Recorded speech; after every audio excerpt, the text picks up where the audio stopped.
मुख्यमंत्री जी ने अपने बेटे को जॉब दिया, ముఖ్యమంత్రి మీ కొడుకు ఉద్యోగం ఇచ్చారా?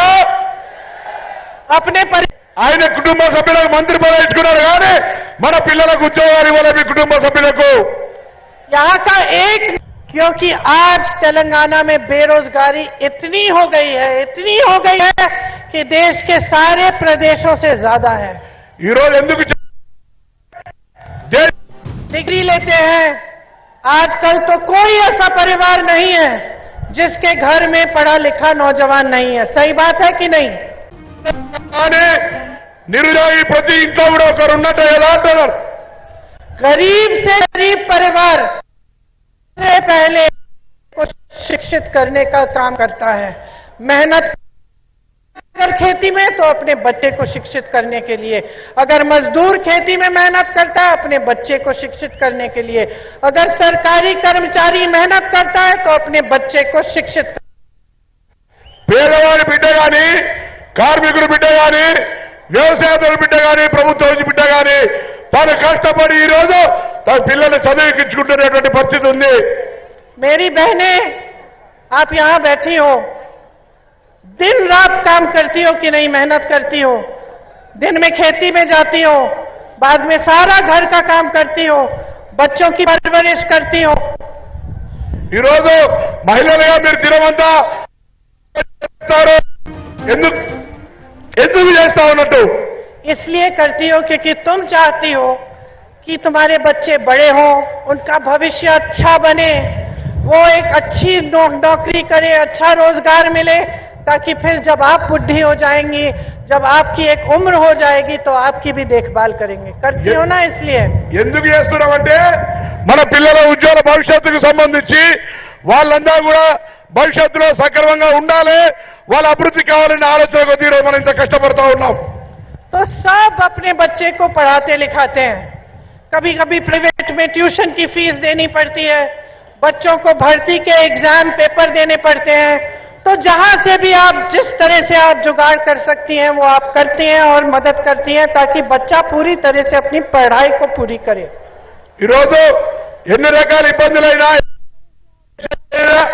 పిల్లలకు సంబంధించి కష్టపడి చదివిస్తా ఉంటుంటే ఆ చదువు వృధా అయిపోతున్నటువంటి పరిస్థితి వల్ల.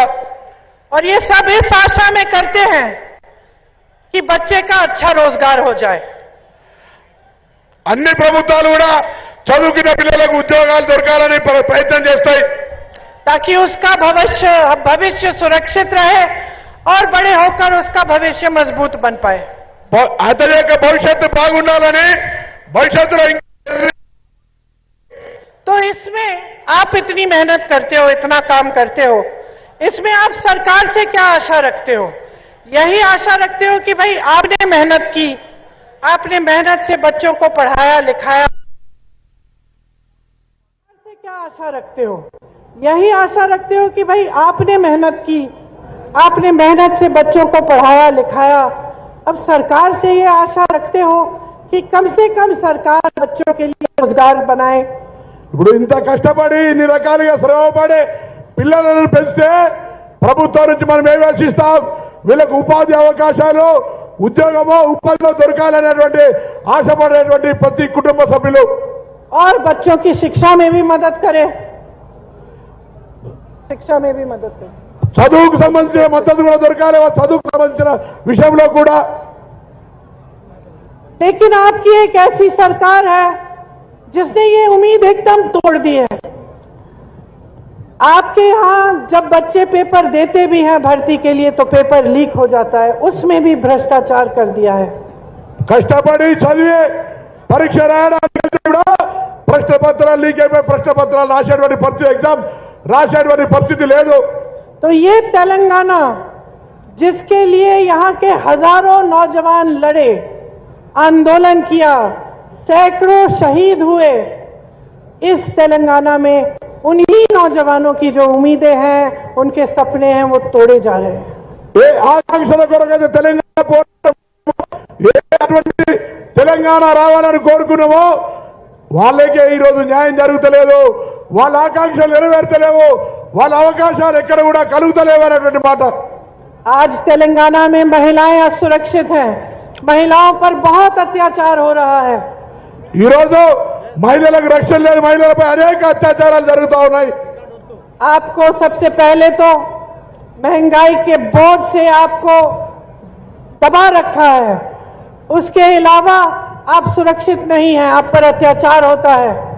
ఒకవైపు పెరుగుతున్న ధరలతోటి పరేషాన్ అవుతూ ఉంటుంటే మరొక వైపు అత్యాచారాలు అనేకమైనటువంటి అవమానాలు ఎదుర్కొనేటువంటి పరిస్థితి ఉంది. ఏ రోజు हम महिलाओं के सशक्तिकरण की बात करते हैं.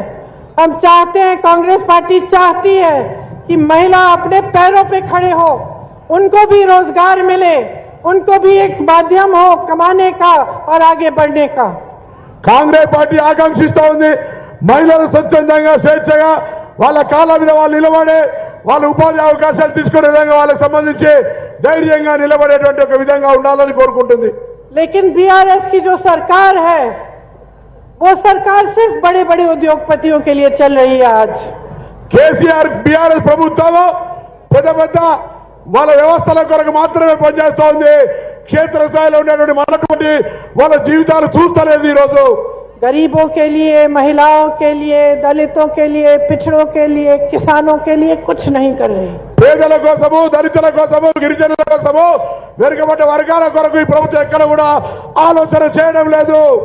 जब आपको जरूरत पड़ती है, आप सरकारी दफ्तर में जाते हो तो आपको घूस देनी पड़ती है. ఈ రోజు ఏదైనా పని మీద ప్రభుత్వ ఆఫీస్కి పోతే కూడా సరి అయిన విధమైన స్పందన లేకపోవడం కనబడతా ఉంది. भ्रष्टाचार का सामना करना पड़ता है. అవినీతికి నిలయాలుగా మారిపోయినటువంటి పరిస్థితి కనబడతా ఉంది. और जितने भी बड़े प्रोजेक्ट हैं सब में चोरी हो रही है. ఎక్కడైతే పెద్ద ప్రాజెక్టులు అన్ని ఉన్నాయో వాటన్నిట్లలో కూడా అవినీతి నిలయాలుగా మారిపోయినాయి. भ्रष्टाचार इतना हो गया है कि हर स्तर पर आपको इसका सामना करना पड़ रहा है.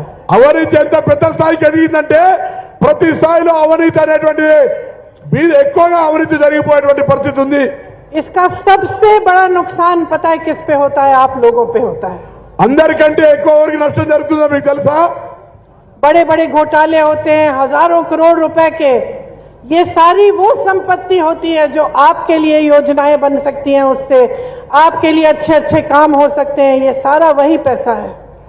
ఇంత పెద్ద ఎత్తున జరుగుతున్నవి యొక్క అవినీతి డబ్బులని వాస్తవంగా మీ సంక్షేమం కొరకు, మీ అభివృద్ధి కొరకు ఈ వ్యవస్థలో అనేక సంక్షేమ కార్యక్రమాలు జరపడానికి ఉపయోగించాల్సిన అవసరం ఉంది.